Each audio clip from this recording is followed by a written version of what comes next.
So I'll start with verse 1. Ruth 4, verse 1 says, Now Boaz went up to the gate and sat down there. And behold, the close relative of whom Boaz had spoken came by. So Boaz said, Come aside, friend, sit down here. So he came aside and sat down. This verse is huge, I believe, for many reasons.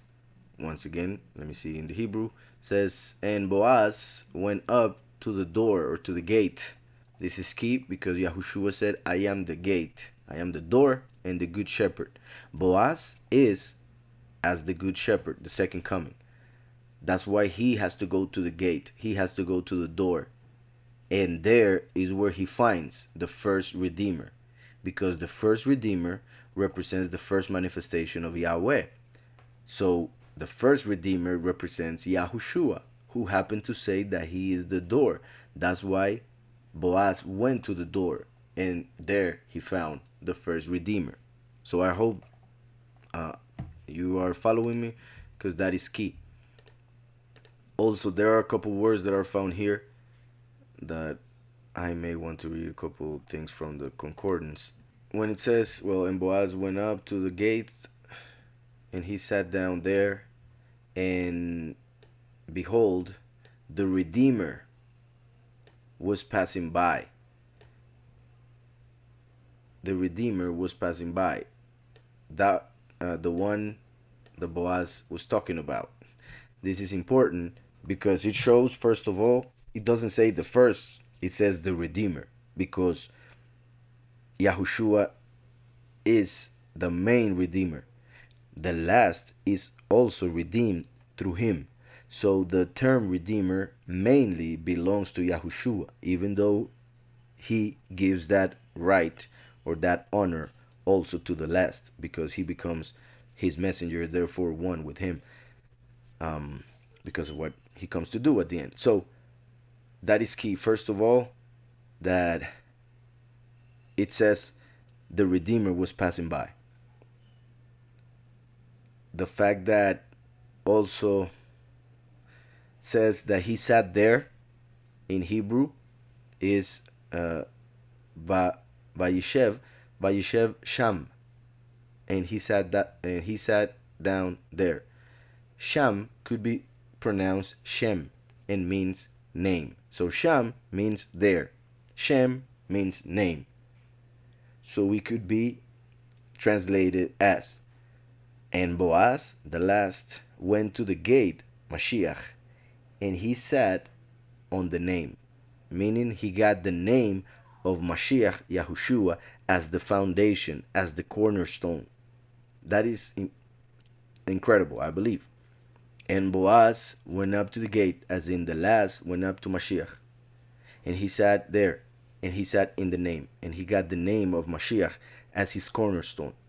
And behold, once he did that, the Redeemer came by, the one that he was talking about, meaning the one that the last Boaz, as the witness, like Moshe, was preaching about, the one that he was testifying about, or of whom he was testifying. Mashiach, the first Redeemer. So that is key. And then, let me see. It says, So Boaz said, Come aside. And the words that are translated here as friend in Hebrew are Peloni Almoni. Peloni Almoni. Which is very interesting, and those are the words that I wanted to come and check in the concordance. Peloni Almoni, Boaz uses both words, which is interesting. He could have used just one. He uses both. So, and they are very related to each other, so we will see how and what it means. Just a second.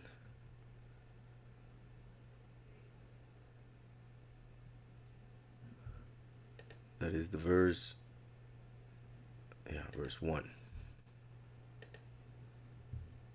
So the words are Peloni, Almoni. Peloni is related to Pala, Pala, which means to be distinguished, separated. He who was separated, or he separated, or he was distinguished. Wonderful. As we know, Mashiach came from Nazareth or Natsri. He was the Natsri. And that meant that he was set apart. The fact that he was from that place meant that he came without sin, set apart from sin, distinguished in that sense. So Peloni has to do with that. Is a distinguished person, a certain person whose name is not being revealed. So just as in the end times, the end of just as in the end of times, the last days, nowadays, the name of Mashiach is not being revealed. The same way, and for that reason, in this chapter, in this whole book, the actual name of the first Redeemer who represents Mashiach is not being mentioned, is being hidden. However, it is being said that he was a distinguished person, a set apart person, and that represents Mashiach as the one who came from a virgin. The other one represents he who would be asked to marry by the people, like Ruth came and asked Boaz to marry her. So Peloni has to do with the fact that his name is not being revealed, but through this word is being revealed at least that he is distinguished, that he is set apart. And that is just the first word, Peloni.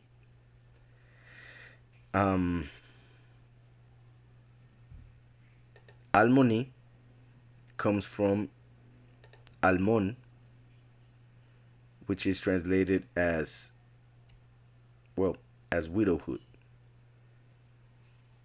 Almana, for instance, is a widow. So Almoni, they write it as one who is kept silent, a certain one also.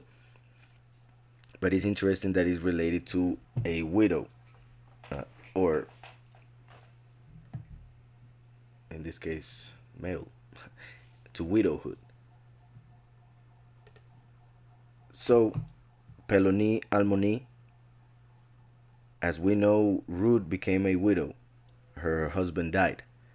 And the first Redeemer, was being asked to redeem her from that position.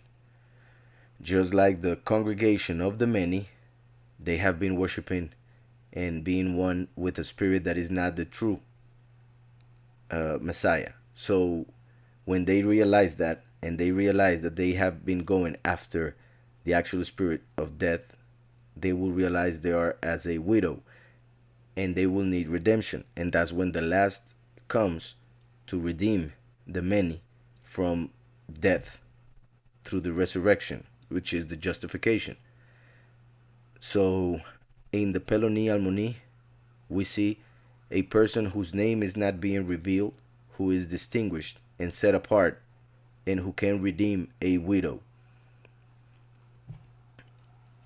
Let me see something else.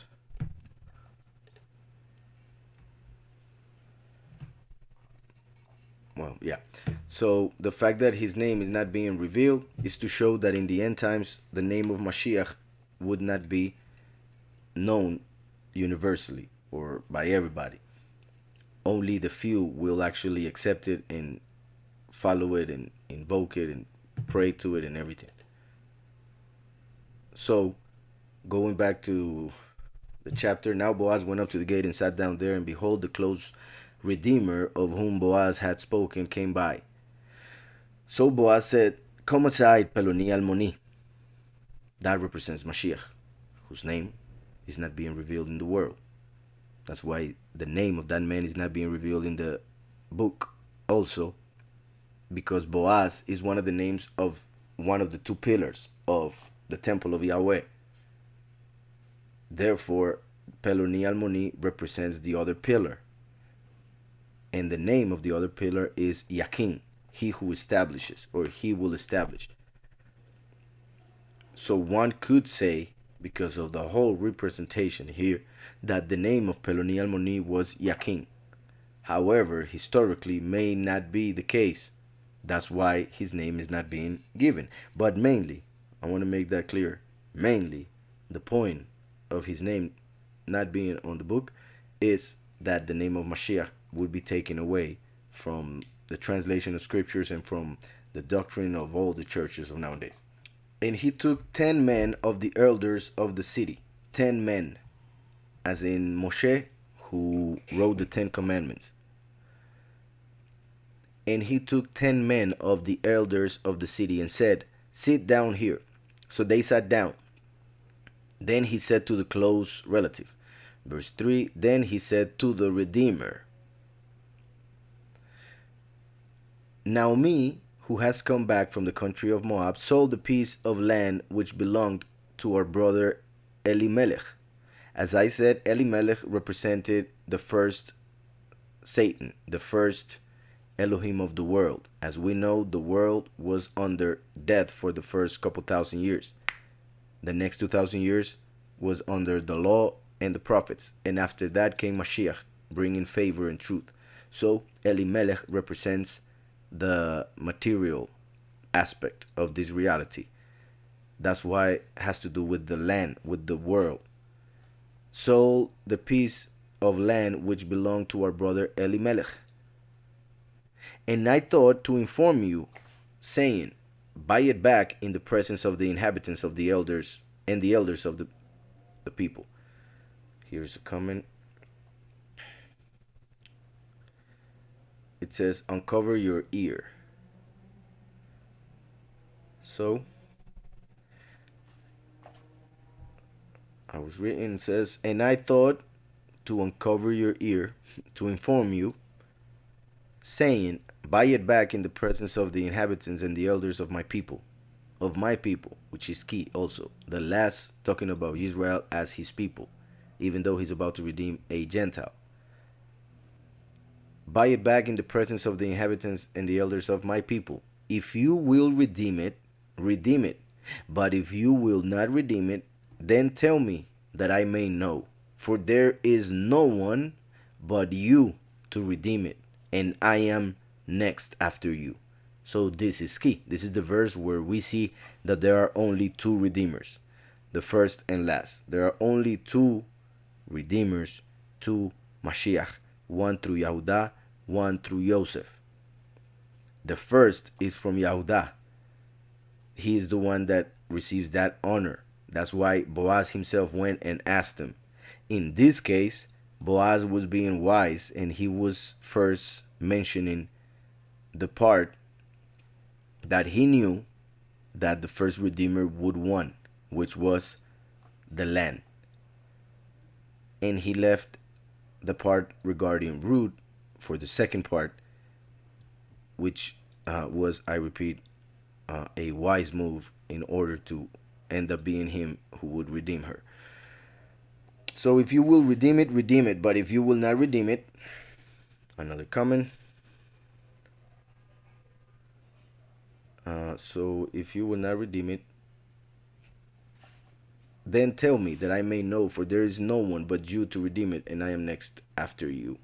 And he said, I will redeem it. So here we see, as the first is willing to redeem. The first, not only willing, is mighty to redeem. And it says, for tell me if you don't want to redeem.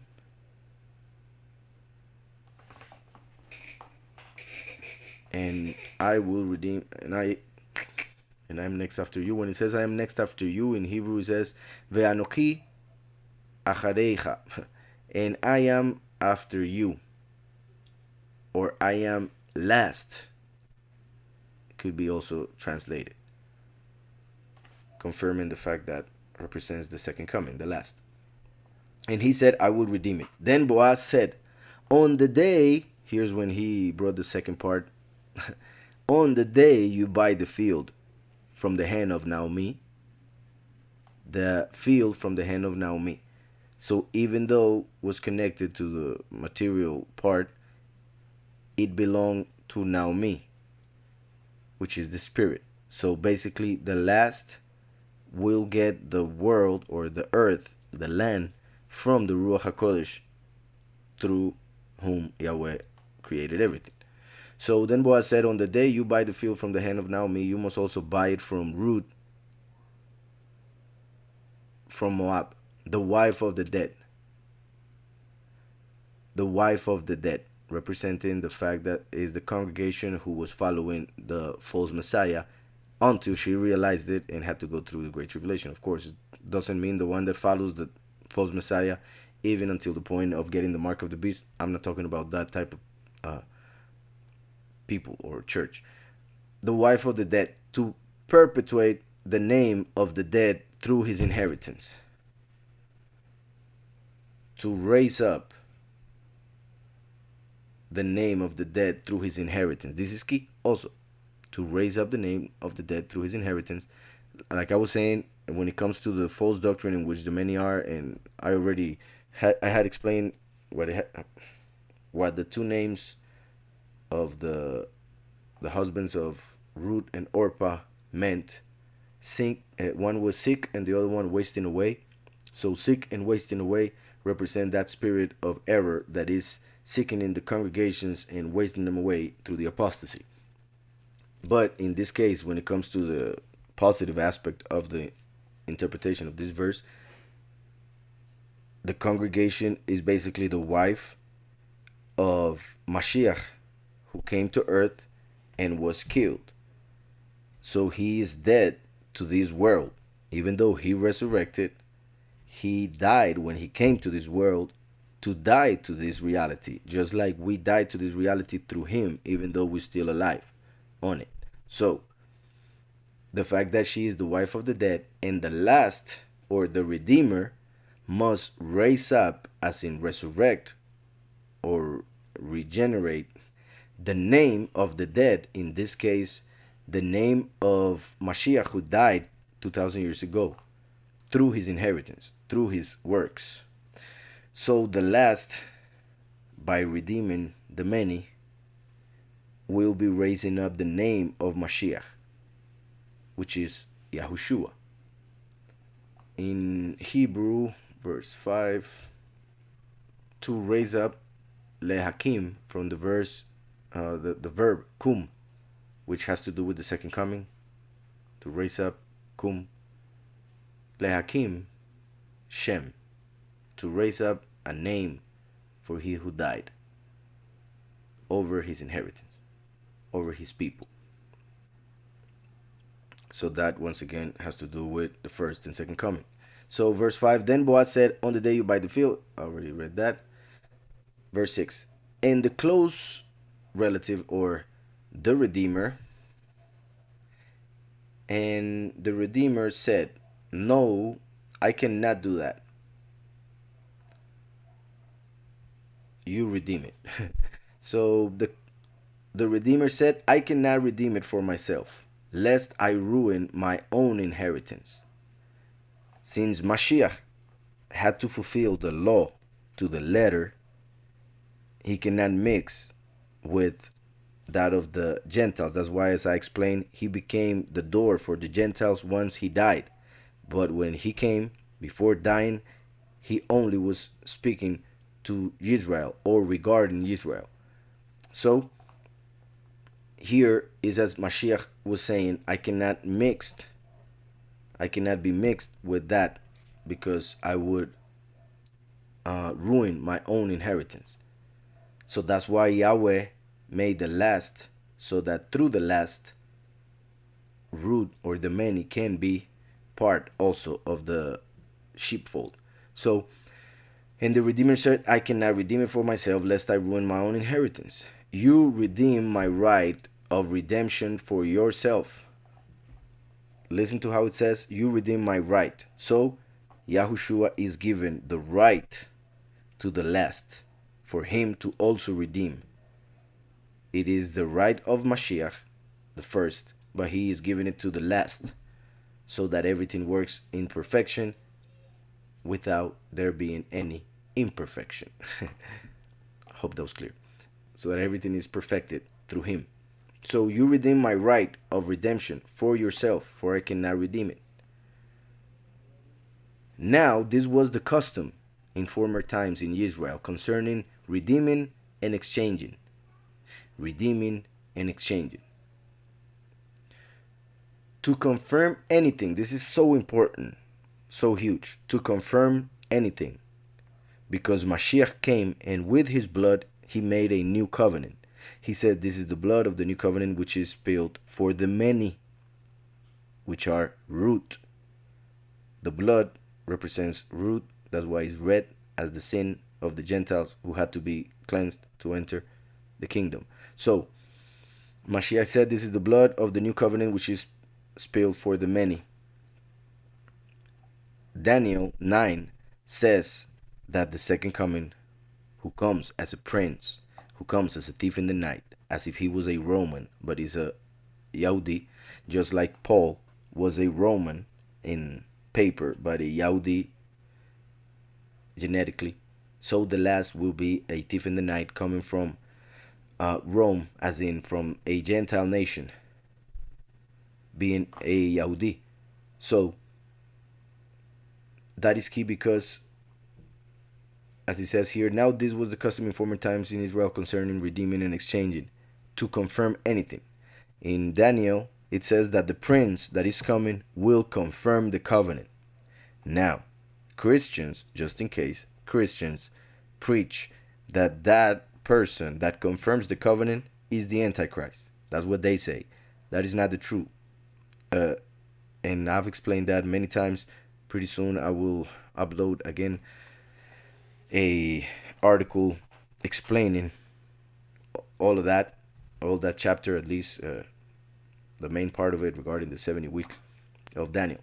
So even though in Christianity they teach that that one that confirms the covenant is the Antichrist, is actually the last. And I explain it. I'm not going to do so right now because it would take forever. But for instance, the fact that it says confirms a covenant shows that there has to be a covenant for him to confirm it.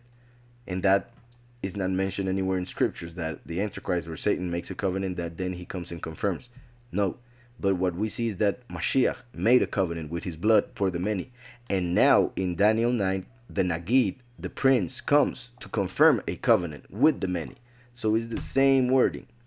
Confirm a covenant with the many. Just like Moshe went up, came down with the two tablets when he saw them committing sin with the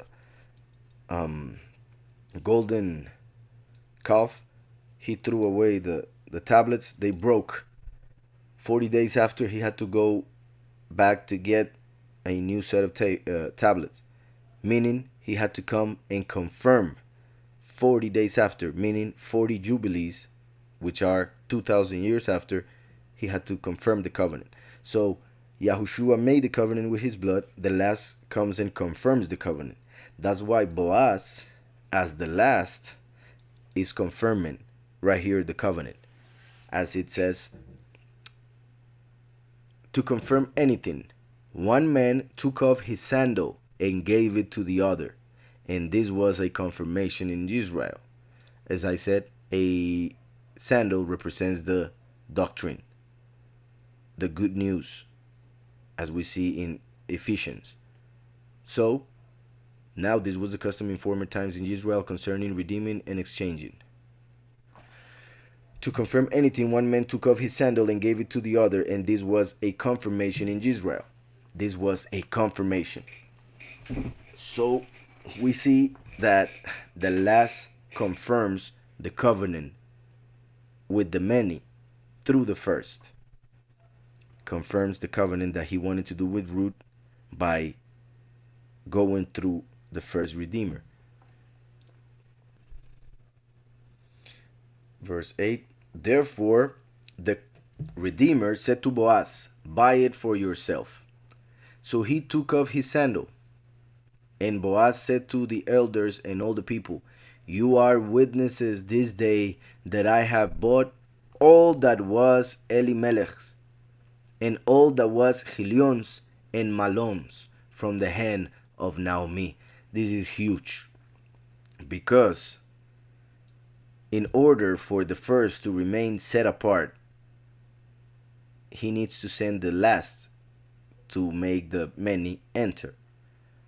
And the way it happens, or when it happens, the last receives everything that belonged to the three death men, which were Elimelech, Chilion, and Malon, which represent Samael, Lucifer, or Samael, Halel, and Azazel.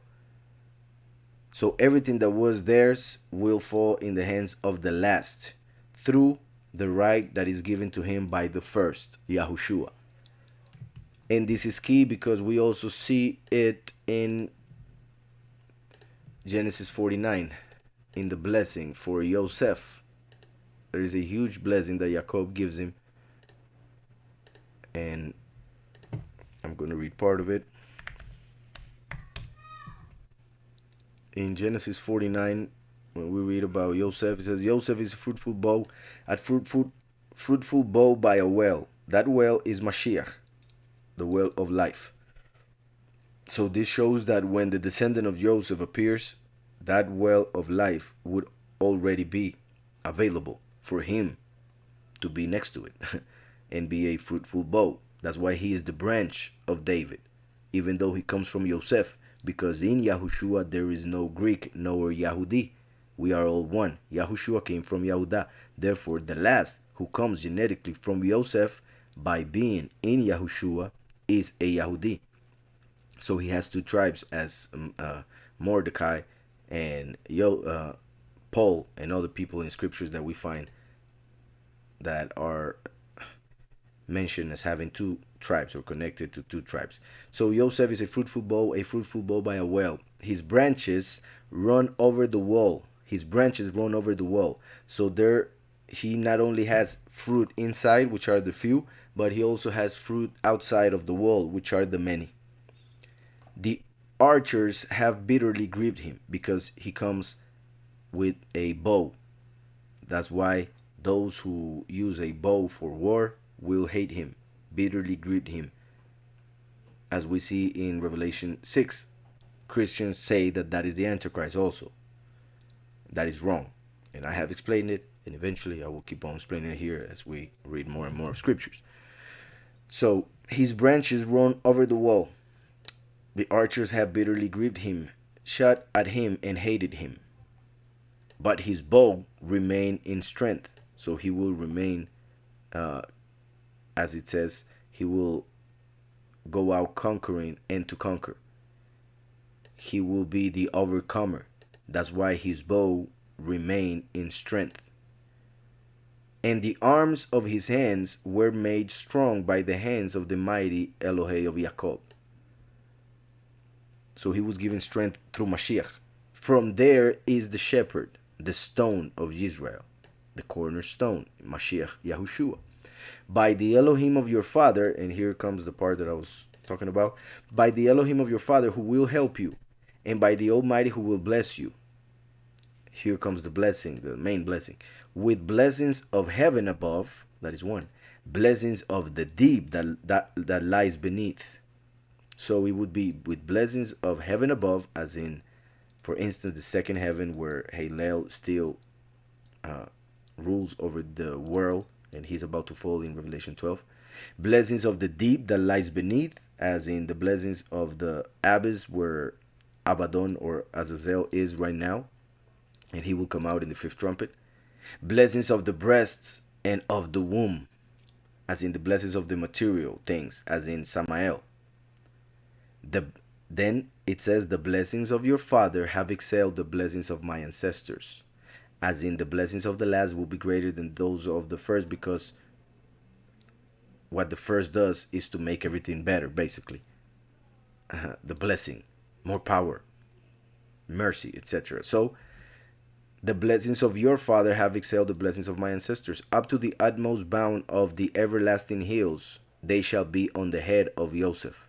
and on the crown of the head of him who was separate from his brothers. So we see here three blessings from the heavens, from beneath, and from the earth, as representing what we see here in Ruth, that Boaz buys everything that was Elimelech's, Chilion's, and Malon's.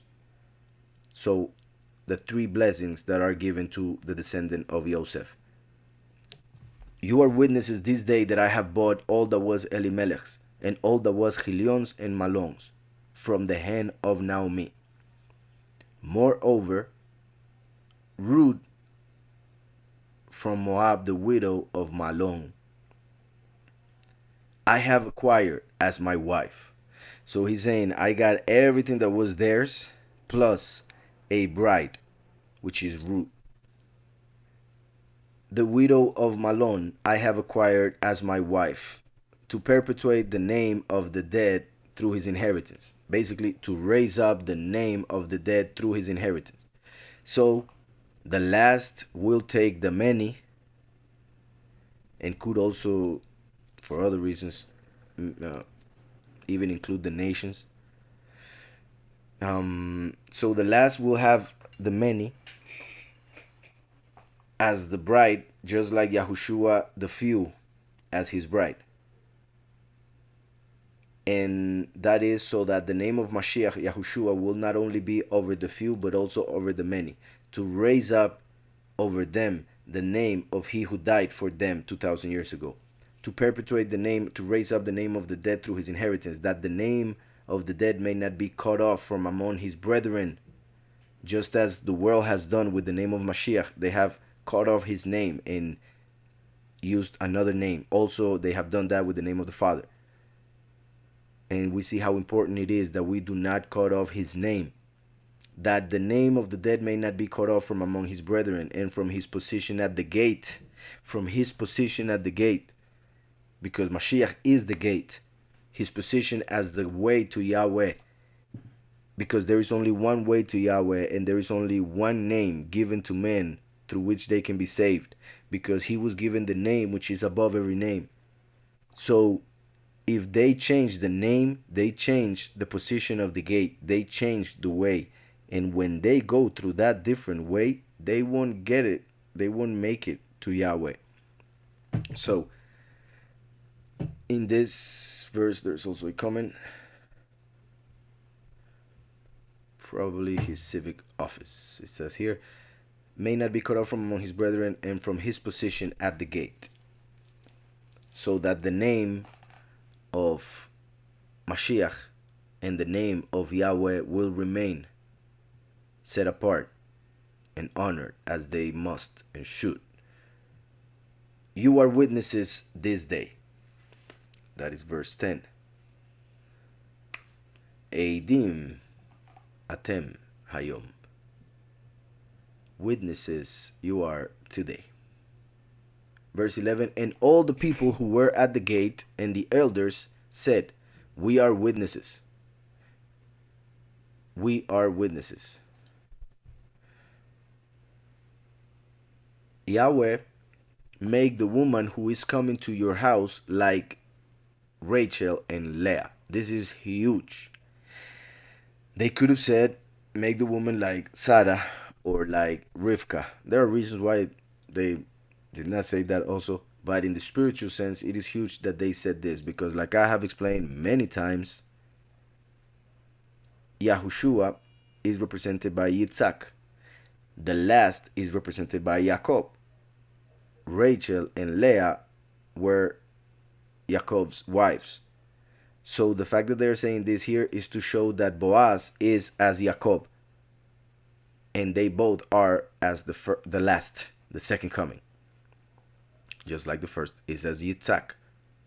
So the chosen few will be as Rivka.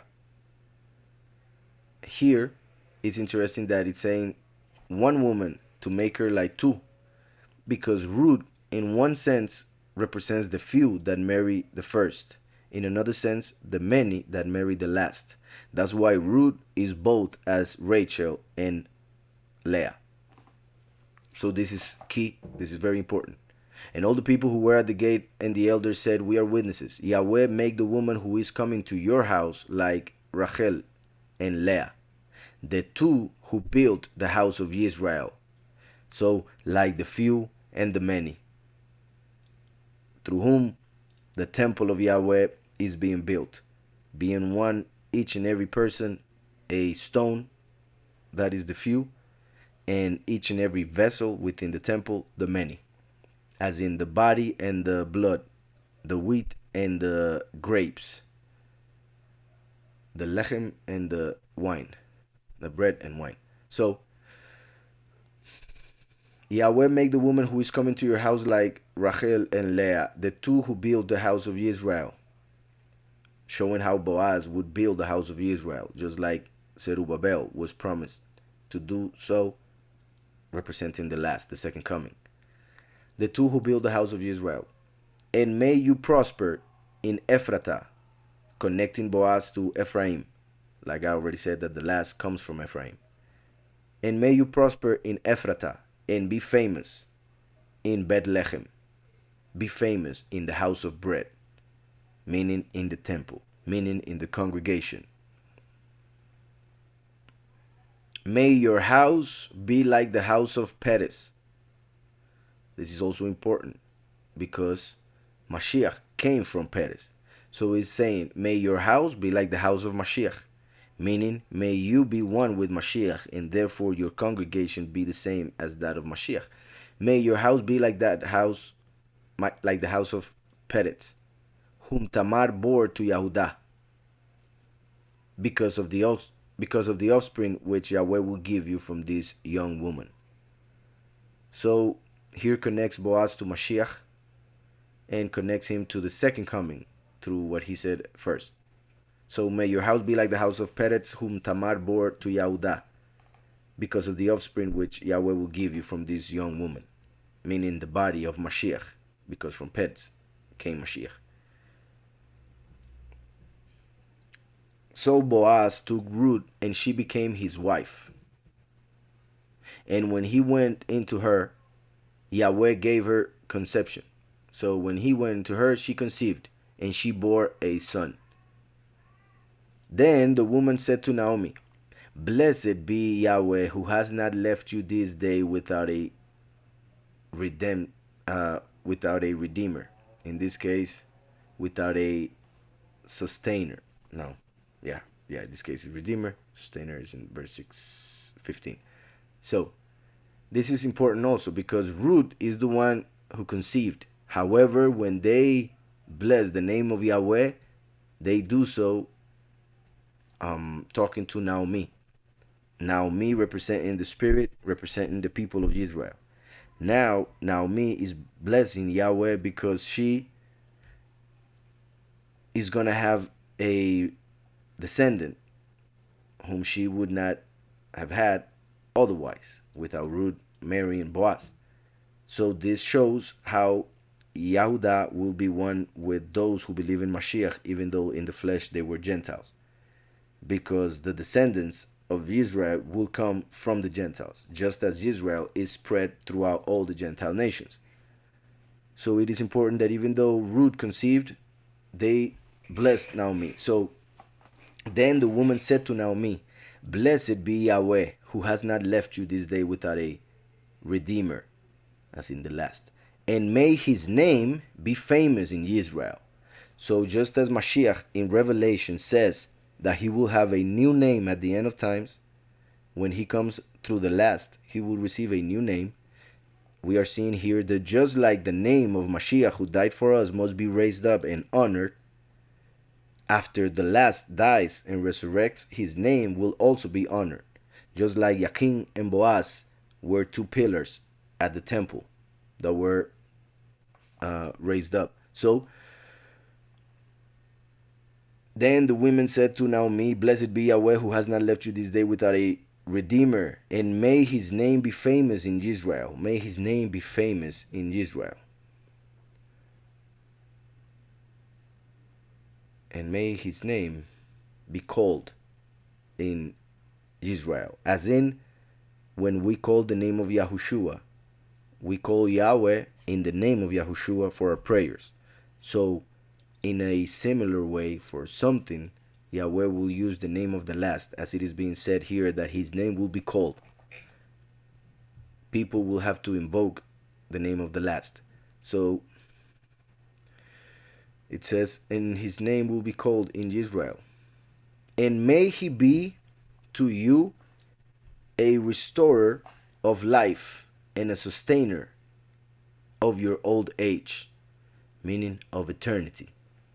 May he be to you a restorer of life, as in he who brings resurrection of the dead, he who brings eternal life, and a nurturer or a sustainer of your old age. For your daughter-in-law, here in verse 15, for your daughter-in-law, lechalchel, your daughter-in-law who loves you, who is better to you than 7 sons, has borne him. This is huge for many, many reasons. One of them, the fact that a lot of people claim that the scriptures talk bad about women, and of course we find things regarding evil women. But when it comes to wise women, we see, as in this instance, that one woman was better than 7 children than Naomi could have. So that is huge. One woman better than 7 men. That is in scriptures. And that is the value, pretty much, of a wise woman whom Yahweh uses to bring life, representing the congregation. The one congregation of the chosen few who will be better than the 7 of the many, or the 7 congregations that are shown. As I have said, Philadelphia is one of those 7, just in case. But we see 7 congregations as representing all the believers in the world, because the world was made in 7 days. So 7 congregations as all the believers in the world, the chosen few, represented by Ruth in one of the interpretations. The chosen few are better than all the believers. The few better than the many. But also, when it comes to the many, is pretty much saying that the many will be much better than the nations, basically than all the world, the 7 continents, the world that was made in 7 days, etc. So, blessed be Yahweh, who has not left you this day without a redeemer, and may his name be called in Israel. And may he be to you a restorer of life and a sustainer of your old age. For your daughter-in-law who loves you, who is better to you than 7 sons, has borne him. And of course, let me see, 7 sons has borne him. Also, the 7 sons, since they are males, they are connected to the 7 angels who are over the 7 congregations. Therefore, it's pretty much saying that the people who believe in Mashiach are a lot better than all the angels. That's why, even though we were made less than the angels, we will be made better than them, and we will judge angels. So then Naomi took the child and laid him on her bosom, and became a nurse to him. So Naomi took him as if the baby was hers, just like the Ruach HaKodesh will take the last as his, will take the congregation of the few as her body when it comes to the Ruach HaKodesh as female. So then Naomi took the child and laid him on her bosom, and became a nurse to him. And I said the last, when it comes to the fact that in Revelation 12, the congregation of the few gives birth to the last when he resurrects. His resurrection represents him being born, just as the real second birth that we all have to go through is at the transformation. The chosen few will be born when they are transformed. From the moment that the seed of Yahweh is placed in their hearts, meaning From the moment that the name of Yahushua is placed in our hearts, we are conceived. And we are in the state of gestation until the transformation or the resurrection. And that is the birth. As we see also in Isaiah, that the whole 144,000 will be born in one day, in one moment, in the blink of an eye. So, also the neighbor women gave him a name, saying, there is a son born to Naomi. Once again, not to Ruth, to Naomi. So Ruth was basically a proxy for the Ruach HaKodesh to give birth. Just like Miriam was a proxy for the Ruach HaKodesh to give birth to Mashiach. The same way is happening here. That's why to Naomi was born a son. There is a son born to Naomi, and they call his name Obed. He is the father of Yishai, the father of David, or David. So, verse 17 says, and they call his name Obed. Before that,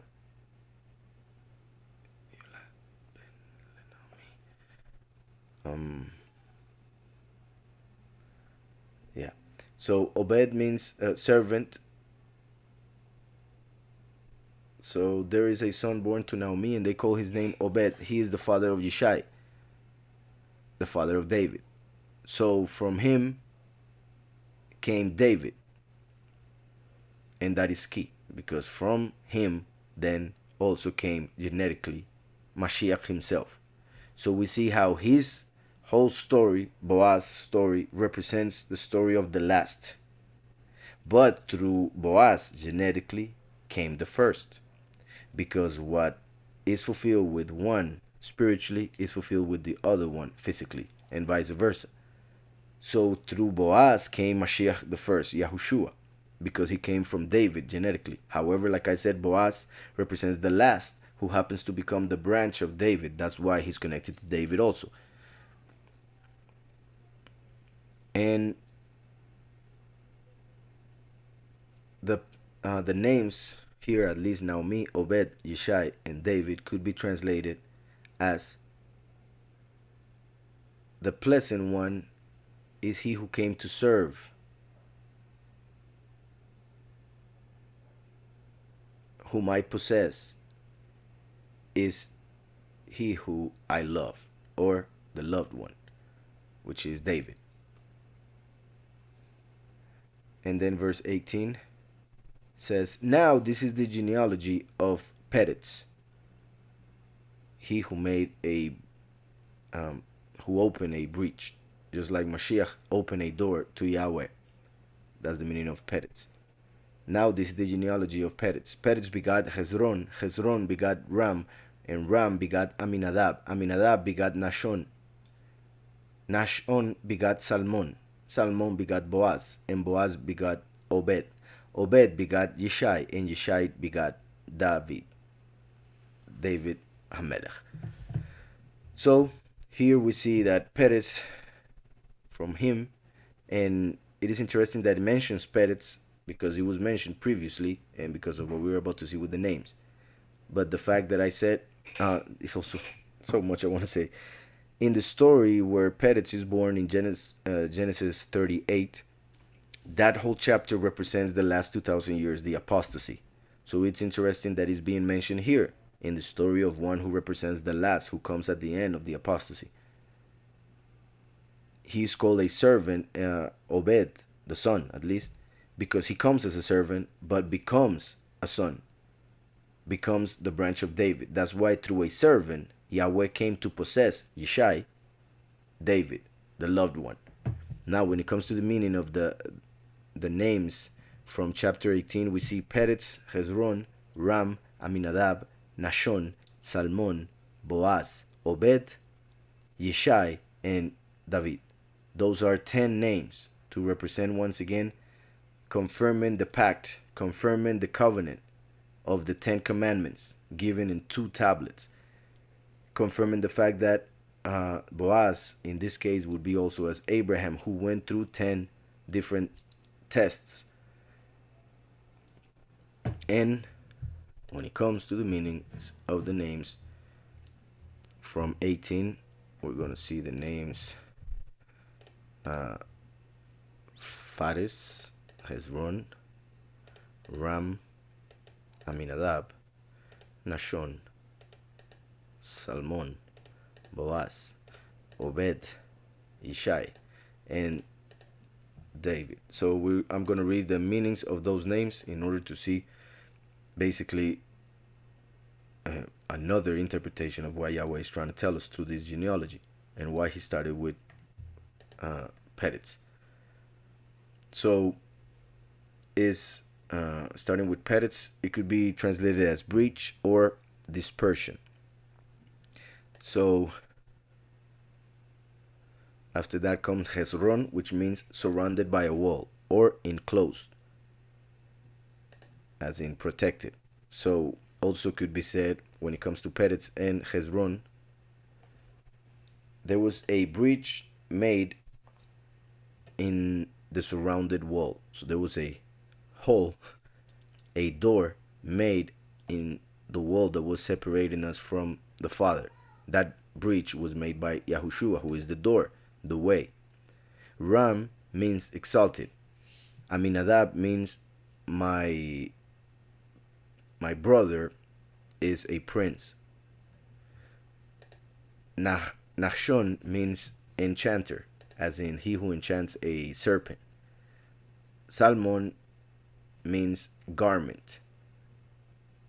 Boaz means with strength or fleetness. Obed means serving or worshiping. Yishai means wealthy or I possess. And David means beloved, he who is loved.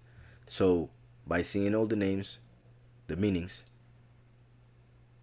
we have here that it says there was a breach, a door made on the surrounded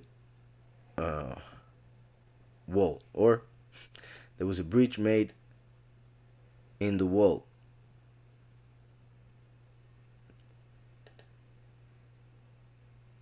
that is exalted, or a breach was made in the high wall that surrounds us through my brother who is a prince, meaning Mashiach, who has kingship.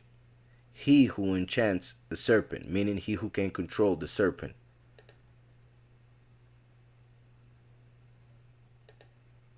And who comes with a garment, or who gives the garment, the covering, the mantle, to he who comes with strength. Who gives the mantle, the garment, to he who comes with strength quickly to serve and become the he who possesses wealth and who is beloved. So meaning first and last. He who made a breach in the high wall is my brother who has kingship, who enchanted the serpent, and who gives garment to he who comes fast with strength to serve in order to possess wealth and be beloved by Yahweh. So that's what we see through the names of this genealogy of 10 men mentioned here. So may the Almighty bless you guys, and I'll see you next Tuesday.